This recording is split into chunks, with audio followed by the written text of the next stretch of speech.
And we continue. We're on page 81 from Nathaniel Brandon's book, How to Raise Your Self-Esteem. Here is an exercise to help you apply this principle. Write down clearly and specifically some action for which you reproach yourself. Explain why you consider your action wrong, and then close your eyes and imagine that it was not you but a friend you love who committed the action. Imagine interviewing your friend, drawing him or her out, helping this friend to articulate the model of self in the world that was operative, guiding him or her to the perspective and feelings behind the behavior. Then imagine giving yourself this treatment. How does it make you feel? What do you become aware of? Record your experience in your notebook. Then consider this. If you would feel it appropriate and desirable to give this benevolent perspective to someone you love, are you willing to give it to yourself? Of course, if you would not give it to yourself, chances are you would not give it to anyone else either. When we are irrationally harsh in judging our own behavior, we are usually no less harsh in judging other people's. Conversely, self-compassion, providing it is responsible and not merely self-indulgent, usually results in benevolence toward others. Benevolence directed toward self and others is both an expression of self-esteem and an enhancer of self-esteem. Okay, we're still in chapter 5. This is going to be hopefully the last section. I did get quite a few videos of the storm, so I hope we don't get ended due to storage space. All right. Benevolence directed towards self and others is both an expression of self-esteem and an enhancer of self-esteem. Jerry consulted me about a number of personal problems, including a deep sense of guilt over having abandoned his wife and child when he had been married only a few years and his son was barely 2. That was 15 years ago, and while he had since divorced and remarried, he felt profoundly troubled by the damage he had done, particularly to his son. How do I forgive myself? He asked me. How can I ever make it right?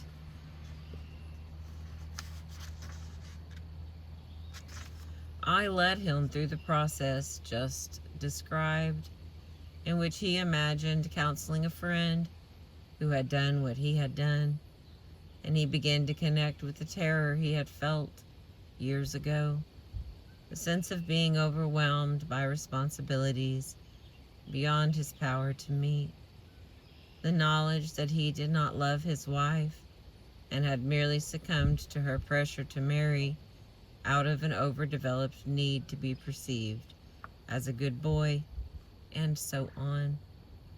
He did not relinquish the conviction that he could have behaved more honorably and responsibly at the time, but he began to enter into the consciousness of his younger self, and at least to appreciate that he had not been motivated by cruelty or capriciousness, and that in the universe as he had perceived it then, he did not grasp the options that were evident to him now.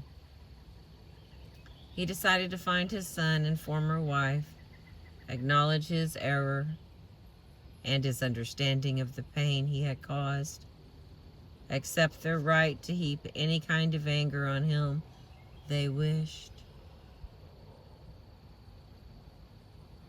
discover if there was anything he could do to assist them now.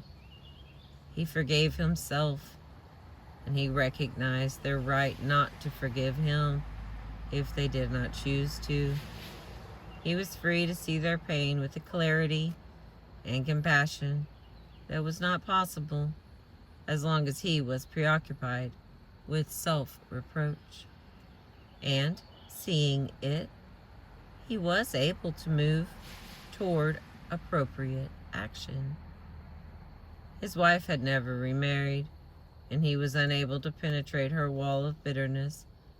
But with his son, he was able to establish a relationship that was deeply satisfying to them both.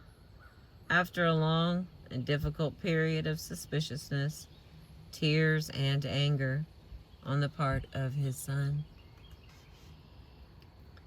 Guilt and compassion just don't mix well, Jerry said to me. So long as I was thinking about how rotten I was, another part of me was always feeling defensive and self-protective. When I let go of that, for the first time I could see their side of things in realistic terms. Now whatever I can do for them, I am willing and happy to do, and that which I cannot do, I accept and make peace with. One of the worst mistakes we can make is to tell ourselves that feeling guilty necessarily represents some kind of virtue. And transient harshness toward ourselves is nothing to boast about. It leaves us passive and powerless. It does not inspire change, it paralyzes. Suffering is just about the easiest of all human activities. Being happy is just about the hardest. And happiness requires not surrender to guilt, but emancipation from guilt. Let us now consider another way in which we can harm our self-esteem by inappropriately assessing our behavior. Sometimes we damage our self-esteem by generalizing about our essential nature on the basis of our actions in very particular situations. For example, Martin said to me, "I'm a social misfit. I'm no good at talking to people. I don't know what to say." When I asked, "Do you never know what to say?" he responded, "Well, no. When I'm with people who are interested in art or literature, I have plenty to say." It seems that Martin had no particular interest in sports and felt inadequate when men and women at the office would discuss a recent football game. "Do you care about football?" I asked. He replied, "Not in the slightest." I went on, "Do you think you should care about football?" He reflected for a moment, then laughed and said, "No, of course not." I observed, "When you call yourself a social misfit, what you seem to mean is that you have nothing to say about a subject that holds no interest for you, and that you feel no desire to learn about." To me, that does not suggest an innate deficiency. It does suggest that you would be happier if you found some friends who share your interests in art and literature.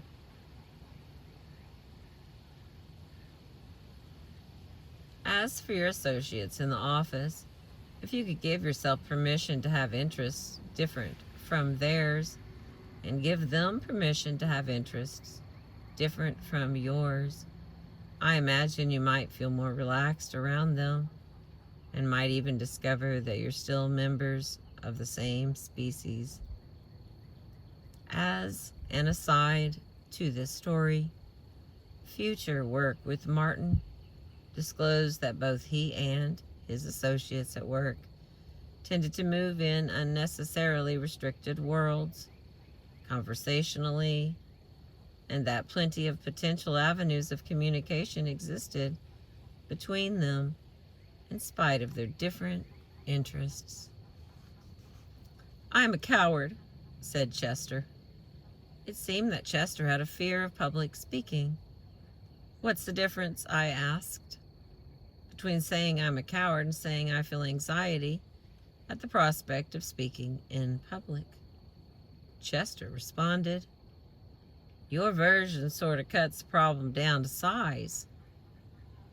I observed that everyone I knew who was self-confident in some situations was a good deal less so in others, and that if he wanted to learn confidence in public speaking, I thought he could do so easily. That universalizing the problem to cowardice accomplished nothing but harm to his self-esteem.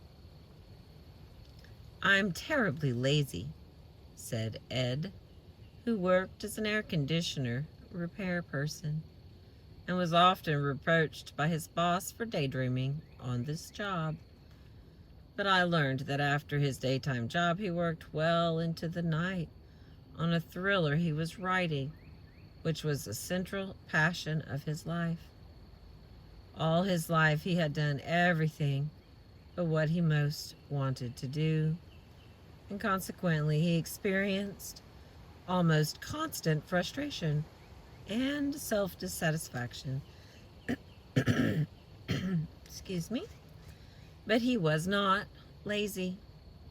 The bit of name-calling did nothing to move him closer to a solution, but merely deteriorated his self-respect. Suppose we say,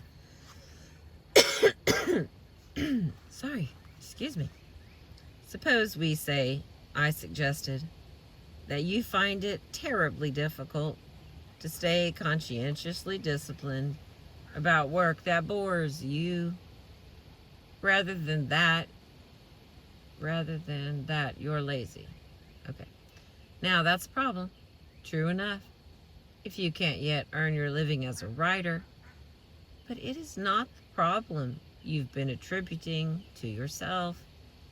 You are not lazy when you're writing until 3 o'clock in the morning and then show up for your job in a fog. The real difficulty here is rough enough. Why make it worse with self-castigation? Now let us think about how you might apply this principle to yourself. Think of some negative attribute you ascribe to yourself. Then think of 3 situations in life where you do not exhibit it.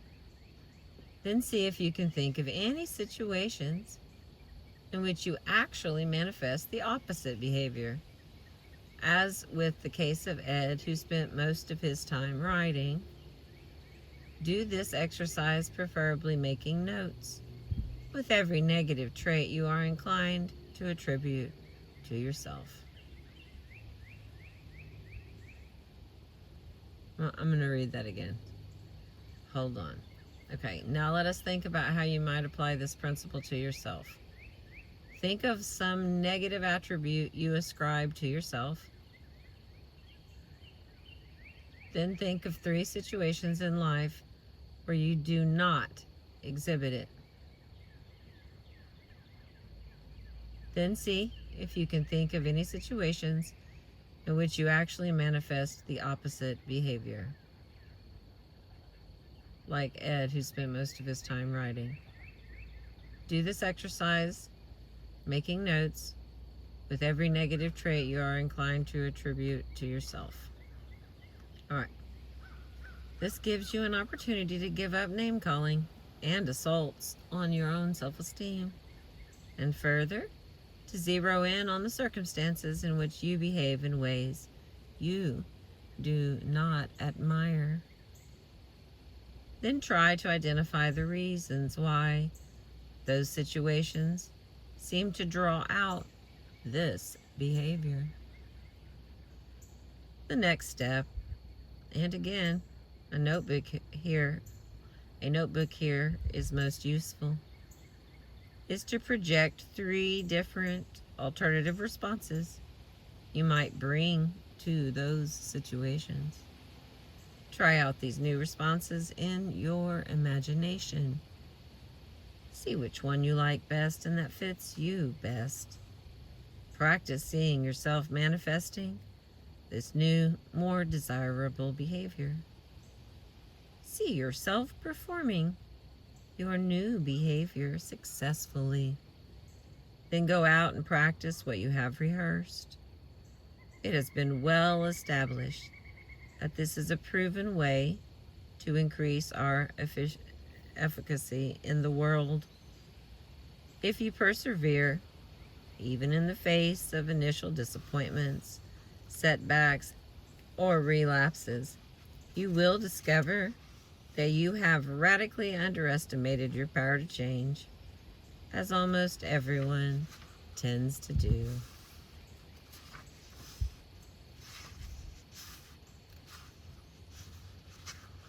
Whew, there's a lot of pages left. I may have to make another one here. All right, we're on page 86.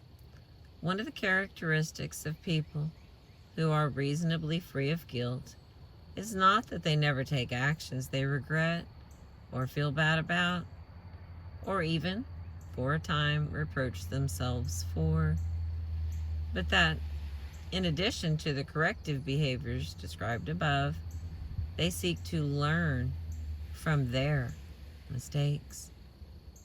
They reflect on them. They ponder them. They look for underlying patterns to identify and to avoid. Often, somewhere in our psyche, we must know that we need to learn from our mistakes, but we do not know how to make our knowledge fully conscious. Here, sentence completion can be an immense help, since it is primarily a tool for gaining access to that which lies within us, but beyond ordinary consciousness. All right, thinking about some action or inaction for which you reproach yourself, write down this sentence stem. If I were willing to look fully at what I did or failed to do, and then write 6 to 10 endings as rapidly as possible, without interfering, self-criticism, or self-censorship, but in effect allowing the endings to write themselves, whether or not they initially seem to make sense, and then proceed with these sentence stems. Okay, our first one that I just read you, I'm going to read it again. I'm going to give you a little pause between, looks like about 10 or so that I got to read you. You can always pause and write it down. If I were willing to look fully at what I did or failed to do,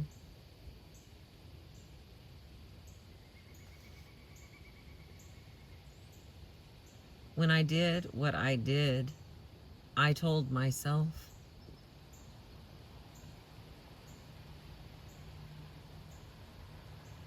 one of the things I might learn from the experience is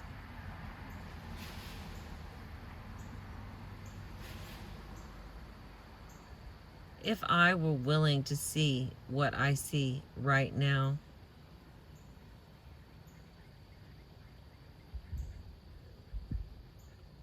one of the ways to avoid this mistake in the future is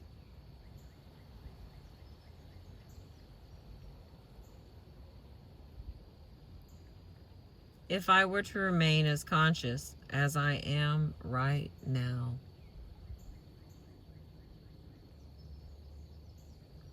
And these are all stems of sentences for you to finish the rest of it, so that you get to learn stuff about yourself. The next one, I would like myself more if I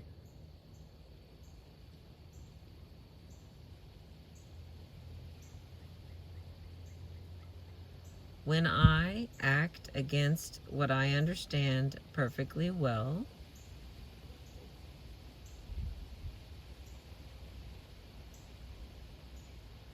I am becoming aware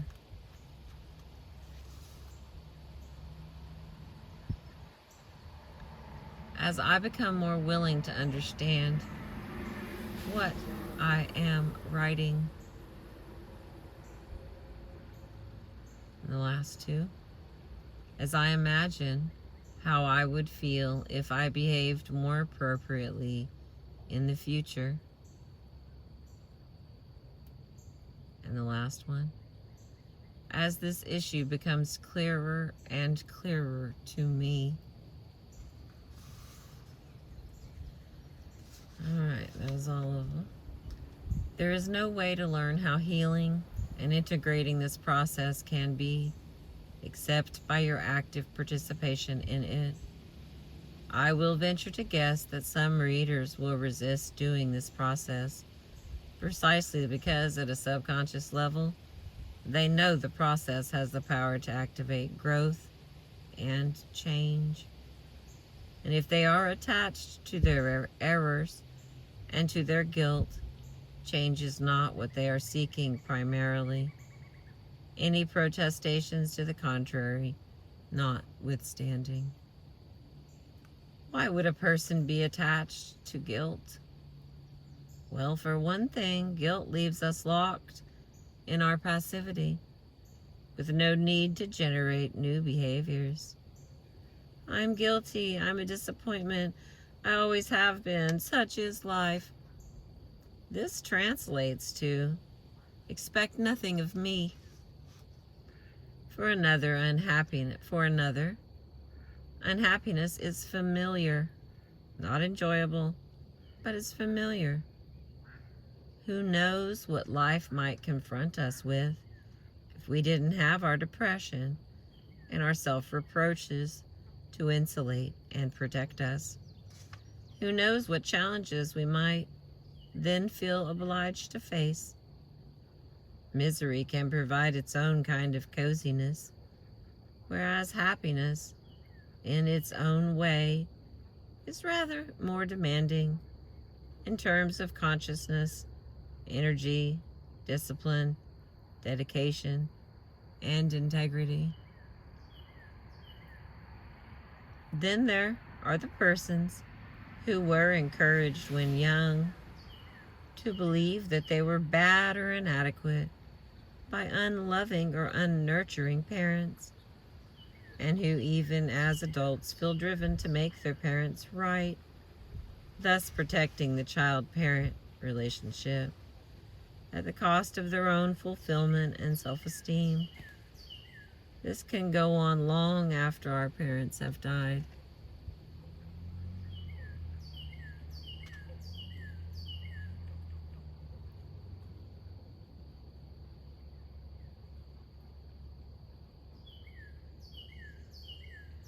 The drama is internal. So it takes courage to work at liberating ourselves from guilt.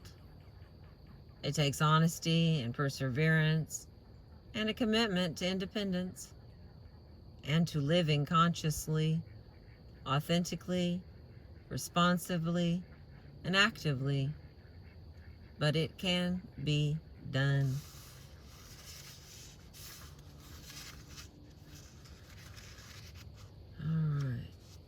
I have 4 pages left, so we're going to make this a little longer just so we can finish chapter 5 together. Thank you again for being with me. I appreciate you.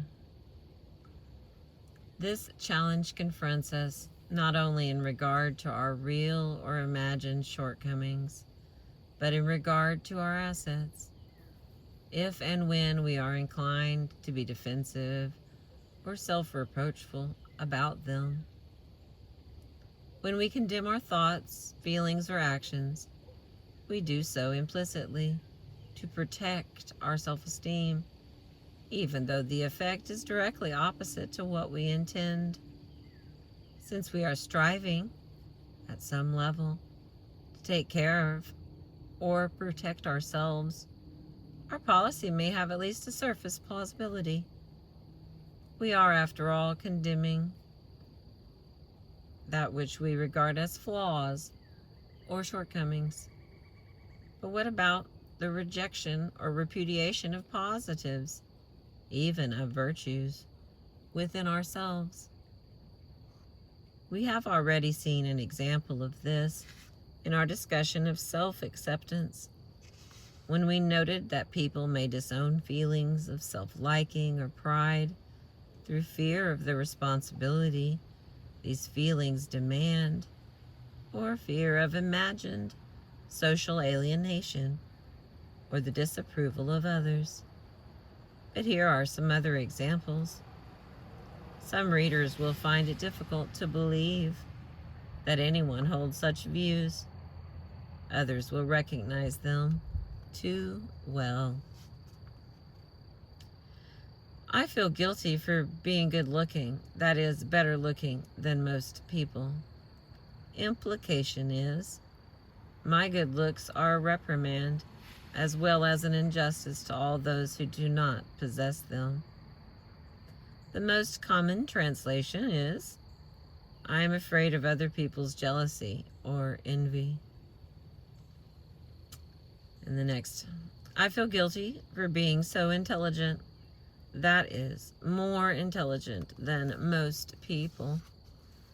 The implication is, I was born with a good brain at the expense of all those who do not possess one. Furthermore, since everyone always chooses to exercise such potential intelligence as he or she is born with, I deserve no credit for what I have done with my endowment. The most likely translation is, I am afraid of the animosity of those who resent intelligence. And the next, I feel guilty over making a success of my life when so many people failed to. The implication is, not only do I deserve no moral credit for my achievements, but they represent an injustice against all those who, for whatever reason, did not achieve equally. Furthermore, I am in the moral debt of those who have made less of their lives than I have of mine. The most likely translation, if I do not give any indication of feeling proud of what I have accomplished, if I conceal my feelings of pride, not only from others but from myself, then perhaps people will forgive me and like me. And the next, I feel guilty because I am human. I was born in sin. The implication is, it is meaningful to speak of guilt in a context where innocence does not exist. Furthermore, I must accept a concept that does violence to reason and morality because authorities proclaim it. The most likely translation of I feel guilty because I'm human, I was born in sin is, those authorities hold a monopoly on morality and moral judgment. Who am I to set my judgment against theirs? Two themes seem present whenever we encounter defensiveness or guilt about positives: fear of self-responsibility and fear of isolation or aloneness.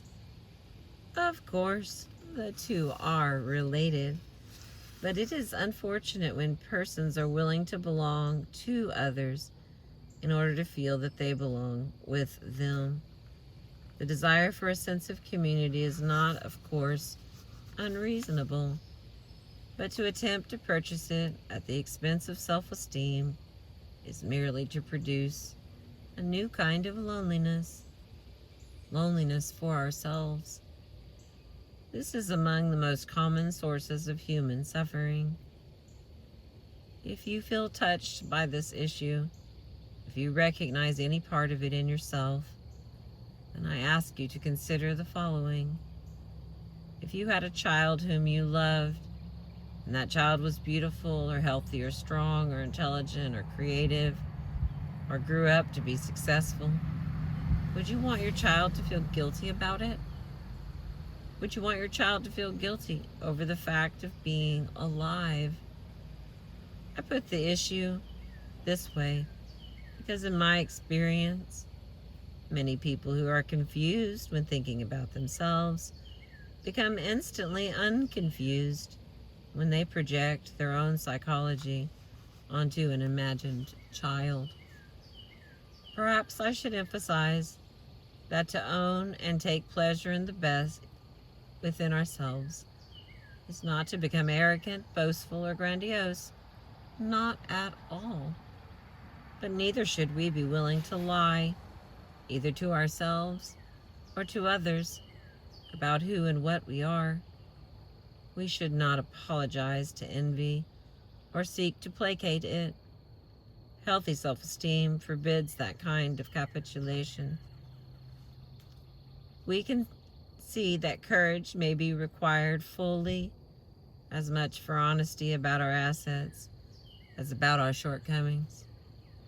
Here are some sentence stems to help you explore this issue. So there we have these stems in about a half a page, so about another couple minutes. Thank you for staying with me. Okay, here are these stems. I'll give you a little space in between so you can write them down or think about them. If I have trouble accepting any asset of mine, it might be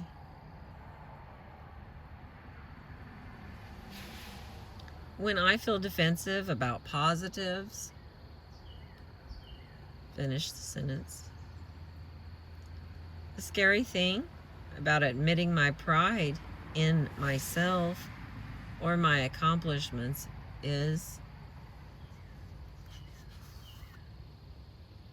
when I encounter envy or jealousy.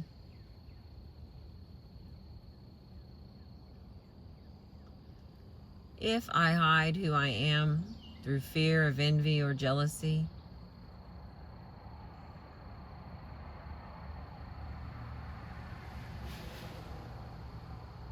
if I am to judge myself sinful just because I exist,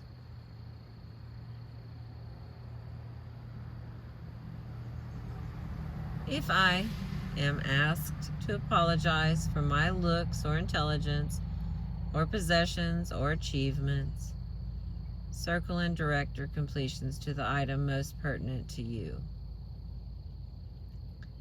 So whether it needs, if I am asked to apologize for my, and you can choose looks, intelligence, or possessions, or achievements, or whatever is the most important to you.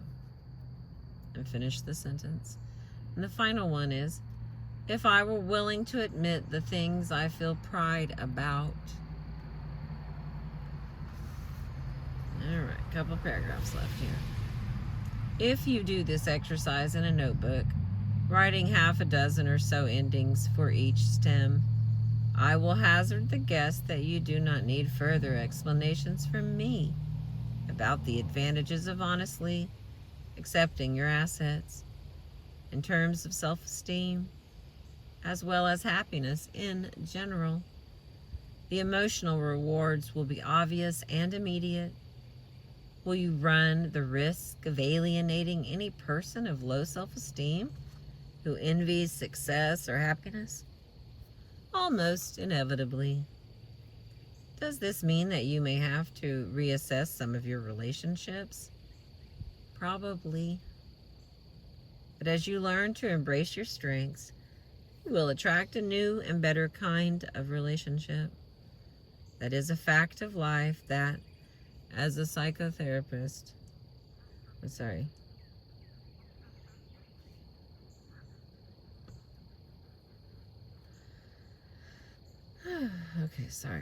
That is a fact of life that, as a therapist, I have witnessed many times.